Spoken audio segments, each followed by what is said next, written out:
Welcome to the Nifty Chicks and this NFTruth episode. We had the honor of being on a panel with some awesome ladies at NFT.NYC 2022, and we thought we should share some snippets from that conversation. Let's do this. So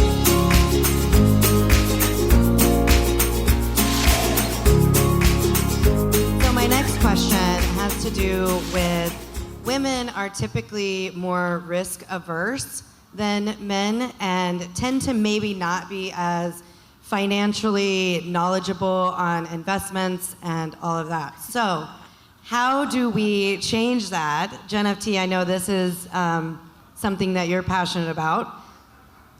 Yeah, so this is true across all platforms, right? So in the traditional finance background, a lot of my clients and people I've worked with, the men are more leaning towards private equity investments, the crypto investments, while women are very cautious in how they invest. And so I think there's a way to bring women along, kind of like the theme of what we're talking about is, to educate is to make sure everyone knows that anytime that you put money into anything, you should know what the risks are. And obviously, everyone here in this room knows that crypto and NFTs are risky, and to not invest more than what you can lose if that were to come. So I think with more education and more openness and dialogue around what the risks are and then what the upsides are and what the potential upsides are and the opportunities are,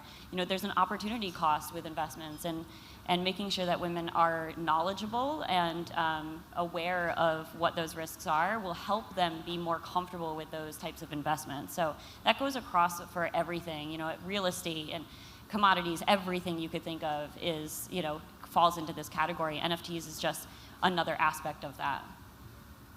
I talk a lot on Twitter and elsewhere about ethics. Some of all you all out there that know me really well know that ethics in this space really matters a lot. I'm an ethics lawyer, so it's kind of what I do.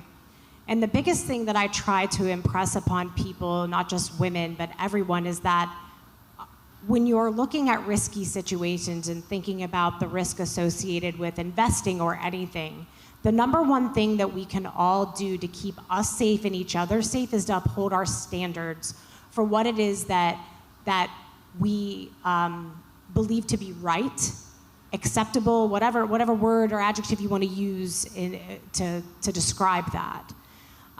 If you're going into something and it doesn't feel right, then you shouldn't do it. If you don't like the way the project lead speaks to people on a Twitter space, then don't invest in their project. If you know that if it's important to you that a development team be doxxed or undoxed, then don't invest in the project. Those standards that guide your internal gut when it comes to these risky decisions are so important to listen to 100% of the time. Because I guarantee you, I know this from my friends that have been scammed or have lost assets or have lost money, they will almost always tell you, I knew I should have trusted my gut. So that's my advice for helping people transition. Trust your gut. Slow down. Don't be so quick to follow the FOMO, because we've all done it. We've all clicked, click, because we have to get that thing. Slow down, trust your gut. And just to add on to that, bring your daughters with you. Teach your daughters as you're doing. Mine's sitting right here. I'm so proud of her.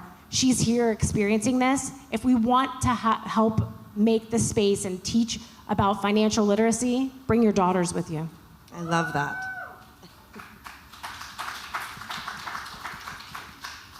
I actually love this question. Your network is your net worth. And I think that is super important. I bought Bitcoin at 7,000 and I sold at 60,000. So I took profit, and I didn't do it on my own. So I did have advisors, and I think men and women actually can work together as a yin and yang. So it's not always just women. I think you have to have gender diversity in your company. Because there are parts that we are better and there are parts that we're not going to lie. Men are better at some things, and I truly see that. And some of the biggest profits that I made in the space was because of the advice that I had, and I'm not going to lie about that. And connect with people, go to different events like this. Like yesterday, I connected with so many amazing people, so many high net worth individuals that can help me excel towards my goals. And I think that's really important to just have a great network of people who are better than you. If you're the smartest person in the room, you're in the wrong room. Yes. So this is a hard one for me because I have a very tumultuous relationship with this space. I really, really do, because I have this problem with being chronically ETH poor. Who can relate? And it's actually been a really good thing, actually, because I think I am like, I avoid the FOMO, because I know, first off, I can't afford it. That's okay. But it helps me to live within my means. Like, I'm a single mom. I, have a daughter with a medical condition, and those are the top things of my priority list. So if I can't buy that fucking NFT, I'm not gonna cry over it. If I miss that flip, I'm not gonna cry over it. The fact that people are like dying right now, they're like freaking out because ETH is like in the shitter. I'm like, oh, it's all good. I'm gonna go out and I'm gonna go get my Dunkin' and I'm gonna be fine. I'm good. But I've been very blessed with the people that I've met, honestly, in the VFriends community, Alyssa being one of them, and her hubby over here, Ron, because I'll tell you, I've been met with so much love, and I've had people to kind of teach me. I've always been really bad at finances. Like, I grew up in a house where my parents were like, yeah, it's all right, just write the check. It's okay if it bounces. It's good, you're fine.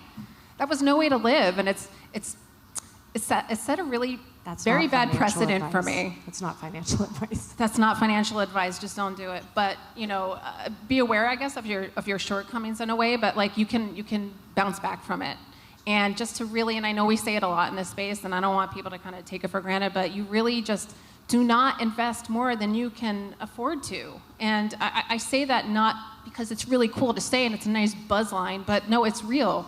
It's real. You don't have to get that NFT if you don't need it. You don't need that NFT. So just be very thoughtful in what you're going to put your time, not just your money, because you're investing time in this too. I mentioned Discord before. It's a hot mess. Like, nobody has time for that. We have to remember that we got to stay grounded. We have to stay grounded and just kind of go with the flow. And NFTs don't have to be like our world. Yeah, I just said that, didn't I, at NFT.NYC? They don't have to be our world, but they can be a really big part of it. And we can evolve. We can evolve in a really inexpensive way. And that's it. And I'm teaching my daughter, by the way, too. So I know you are. Yeah, my daughter loves this, but she's also poor like me, so it's all good. Hopefully you enjoyed that little snippet from the NFT.NYC 2022, how NFTs are going to be the next women's empowerment movement. As always, we want to thank you for listening to the Nifty Chicks and remind you to follow us on all the socials. You can find us at the Nifty Chicks. That's the Nifty, Nifty Chicks, CHICKS. And thanks again for listening. Remember, invest in yourself. You are worth it.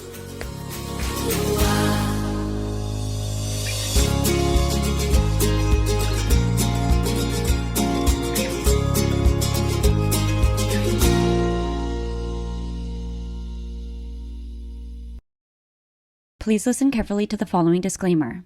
Neither the host nor the guests of the Nifty Chicks podcast are acting in the capacity of financial advisors. We wish to remain transparent and impartial to the NFT community at all times, and therefore, the content provided by the Nifty Chicks hosts and guests are intended for general information purposes only. Nothing written or discussed by the Nifty Chicks hosts and guests should be construed or relied upon as investment, financial, legal, regulatory, accounting, tax, or similar advice. Nothing should be interpreted as a solicitation to invest in any cryptocurrency or NFT, and nothing herein should be construed as a recommendation to engage in any investment strategy or transaction. Please be advised that it is in your own best interest to consult with investment, legal, tax, or similar professionals regarding any specific situation and any prospective transaction decisions. You must do your own research when considering investing in cryptocurrencies or NFTs. We are simply sharing our journey with you as we learn more about the world of NFTs. Happy minting.